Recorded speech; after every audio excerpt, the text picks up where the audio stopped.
numa travessa as imagens tristes de um país em chamas, da Amazônia ao Pantanal. O gosto é amargo. Tente levar à panela uma xícara de arroz se encontrar o produto nas prateleiras. Por cima, várias pitadas de desemprego. Depois cubra tudo com um molho espesso de um governo que não sabe o que quer. Essa é a nossa receita da semana. Queimadas, alta temperatura na política. De outro lado, a economia congelada, abaixo de zero.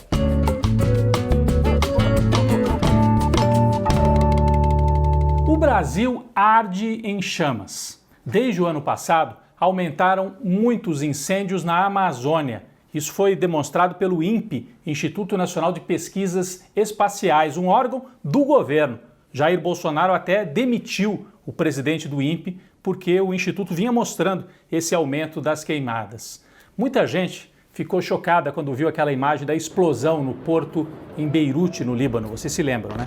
Pois bem, em 2019, na Amazônia, queimou uma área equivalente a todo o território libanês. É como se um país inteiro tivesse queimado dentro da Amazônia. Em 2020, a situação mais grave ainda.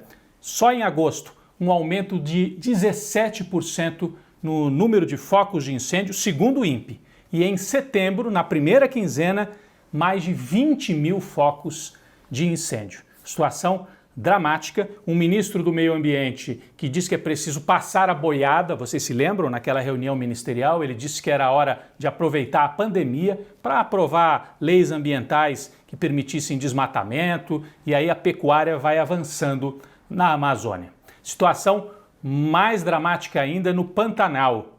Neste ano, queimou ali no Pantanal o equivalente ao território de Israel. De novo, um país inteiro queimado ali no Pantanal. Imagens terríveis. Uma delas mostra a estrada, a Transpantaneira, antes do incêndio, aquela imagem, aquela natureza belíssima do Pantanal, e depois tudo completamente destruído. As nações indígenas que moram aí perto também muito afetadas, enfim, uma tragédia que chama a atenção do mundo inteiro. Só que o ministro do Meio Ambiente, de novo, resolveu fazer piada. Enquanto o país arde em chamas, como falam, né, lembram esta frase dele de passar a boiada, o ministro apareceu numa cena em cima de um carro de boi, passando a boiada. Ele acha que é hora de fazer piada, um palhaço, o ministro Salles do Meio Ambiente. A ONU não gostou muito dessa piada e resolveu abrir uma investigação contra o Brasil, contra o governo do Brasil, por causa do meio ambiente e por causa dos ataques aos direitos humanos, o aumento da violência também com Bolsonaro. A pergunta que muita gente faz: quantos militares estão lá no Pantanal ajudando a combater os incêndios? Quantos? Pouquíssimos. São os voluntários que estão fazendo o trabalho ali. É muito difícil, os bombeiros também, evidentemente, mas os militares podiam estar lá, né, ajudando a combater as chamas. Em vez disso, estão em Brasília, ocupando centenas de cargos no governo federal, nas boquinhas, pendurados nos cargos federais no governo do capitão Bolsonaro. Aliás, Jair Bolsonaro, muito lento para combater as chamas que queimam o Pantanal e a Amazônia, mas rapidíssimo para evitar os incêndios que podem atingir a popularidade dele. Esta semana, o ministro Paulo Guedes, a equipe do ministro, anunciou que iria mexer nas aposentadorias, congelar as aposentadorias por 2 anos para ter dinheiro para bancar um novo programa de renda em 2021. Ou seja, iam tirar dos aposentados para dar para quem é muito pobre no Brasil. Essa é a proposta do ministro do Bolsonaro. Aí, isso se espalhou como um rastilho de pólvora, muito rápido nas redes sociais, virou uma grande polêmica. O Bolsonaro certamente trabalha com uma sala de emergência, ele vai monitorando o tempo todo o que acontece nas redes sociais. Ele não monitora o incêndio na Amazônia, no Pantanal, mas o que está nas redes sociais, aí ele monitora. E ele foi rápido. Quando viu que aquilo ali gerou uma polêmica muito grande, que estava se voltando contra ele, Bolsonaro grava um vídeo dizendo: não, acabou essa história de programa social, não vamos congelar, não, as aposentadorias, deixa para lá. E inclusive disse que ia dar um cartão vermelho se alguém viesse com essa ideia de novo. Vamos ver o que foi que o Bolsonaro falou sobre isso. Pode ser que alguém da equipe econômica tenha falado sobre esse assunto, pode ser. Mas por parte do governo, jamais vamos congelar. salário de aposentado. Bom, com essa declaração, o Bolsonaro conseguiu conter o incêndio que ameaçava a popularidade dele. Deu cartão vermelho para a equipe econômica, colocou Paulo Guedes de novo na frigideira, ameaçando demitir o ministro, mas continua o impasse. O que o governo vai fazer daqui para frente? Porque o auxílio emergencial de R$600 já caiu para R$300. E a partir de 2021 não tem nada para colocar no lugar. O que vai acontecer? Bom, será que dá para acreditar na fala do Bolsonaro de que não vai mexer nas aposentadorias e de que não vai criar nenhum programa social para 2021? Não dá. Porque no dia seguinte de dar o cartão vermelho para o Paulo Guedes, ele já voltou atrás. Diz que é preciso pensar em alternativas. Então é um governo que não sabe o que quer, como nós dissemos na abertura do programa. A oposição no Congresso Nacional tenta articular agora um programa de renda mínima, algo parecido com esses R$600 que vieram durante a pandemia, que o Bolsonaro está dizendo que foi ele que deu para a população, mas não foi. O Guedes e o Bolsonaro queriam dar R$200, a oposição subiu para 600. O que precisa é institucionalizar, manter isso como um programa permanente, um programa de renda mínima, como o senador Suplicy, atualmente vereador, há muitos e muitos anos já defende. Então esse é um programa da oposição. Se o Bolsonaro e o Guedes não são capazes de fazer, até porque eles têm um governo que fala em programa social, mas é dominado pelos banqueiros, não quer mexer, não quer fazer programas sociais, se o governo não faz, a oposição vai ter que propor e o Congresso Nacional tem que fazer porque são milhões de desempregados. O país nunca teve tantos desempregados. O incêndio que ameaça o Pantanal e a Amazônia é um incêndio que ameaça também os empregos e a vida dos brasileiros com a volta da fome. A fome voltou com tudo no Brasil e um programa de renda mínima entra na pauta definitivamente no Brasil para 2021.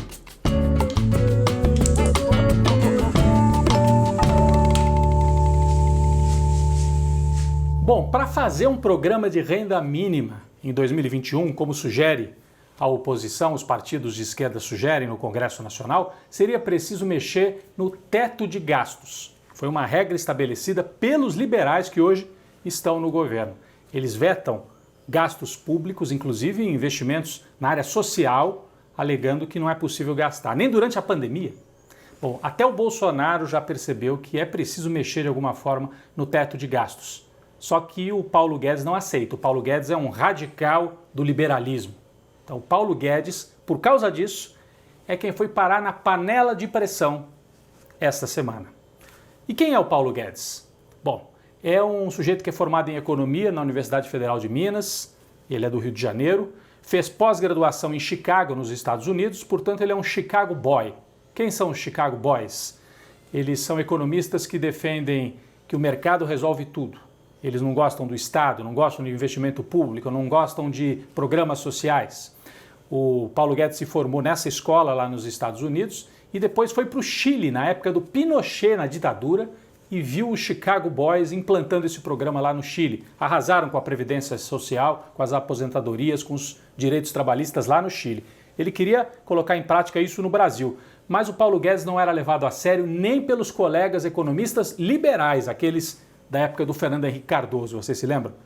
Achavam o Paulo Guedes meio fora da casinha, né? Tem uns ataques de fúria. Então ele só conseguiu ir para o governo, depois de uma carreira no mercado, ganhando muito dinheiro com ações, só conseguiu ir para o governo com o Bolsonaro, virou o posto piranga do Bolsonaro. Um posto que agora parece que também pegou fogo. O Bolsonaro deu cartão vermelho para o Guedes, ele está em processo de fritura. Porque além de não entregar crescimento da economia e de gerar muito desemprego já antes da pandemia, o país já estava com esse problema, o Paulo Guedes conseguiu um milagre. Está faltando arroz no Brasil e o arroz que ainda sobrou está com preço altíssimo. Isso acontece porque a nossa moeda, o real, está muito fraca em relação ao dólar. Os produtores de arroz plantaram, tem arroz no Brasil, só que é muito mais lucrativo você vender para o exterior, né? Então eles preferem faturar em dólar, os grandes produtores de arroz, né? Os grandes latifundiários. E isso acontece porque o Brasil abriu mão do seu programa de estoques reguladores. O que significa isso? Estoques mantidos pelo governo, administrados pelo governo. Então, mesmo que o sujeito queira exportar, uma parte do arroz tem que ficar aqui para o povo comer. mas o governo liberal abriu mão dos estoques reguladores e nós então chegamos a esta situação. Falta até arroz no Brasil. O MST tinha avisado que havia esse risco logo no começo da pandemia. Poderia faltar comida no Brasil, não só arroz, o feijão também está escasso e caro, o óleo de soja. Várias matérias saíram sobre esse tema, vários documentos falando do risco de faltar comida no país. O MST, que é o maior produtor de arroz orgânico da América Latina, em pequenas propriedades, e aí é um arroz que não vai para exportação, e aí não vai lá ser vendido em dólar, fica aqui para o brasileiro comer. Falta arroz porque o país prefere investir no agronegócio, nas grandes unidades produtivas, em vez de valorizar a agricultura familiar. Falta arroz para ir para a panela do brasileiro. E quem vai para a panela, porque provocou todo esse desastre, é o ministro da Economia, Paulo Guedes.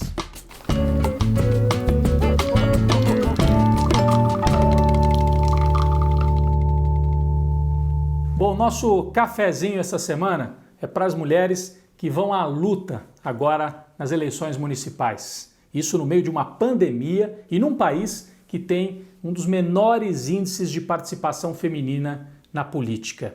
De 27 estados, a gente tem só uma governadora mulher, a Fátima Bezerra, do PT no Rio Grande do Norte. De cada 100 parlamentares no Congresso Nacional, só 15 são mulheres e elas são mais da metade da população brasileira. Então chama a atenção quando a gente observa as pesquisas eleitorais e as candidaturas aí já registradas, que nos partidos progressistas de esquerda, as mulheres são o grande destaque.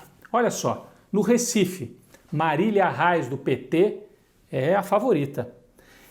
Em Fortaleza, Luiziane Lins, também do PT, é uma das que tem mais chance de ganhar a eleição. Em Salvador, duas candidaturas de mulheres, do PT e do PCdoB.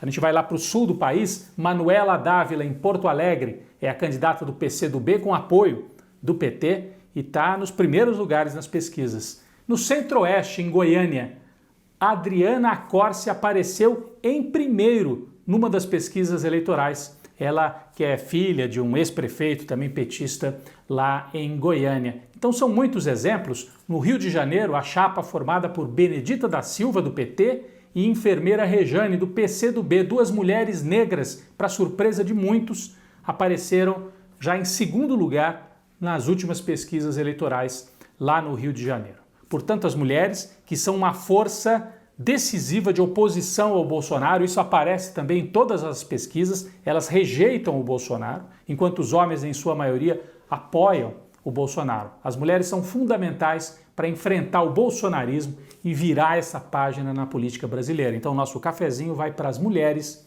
que vão à luta nas eleições agora em novembro no Brasil.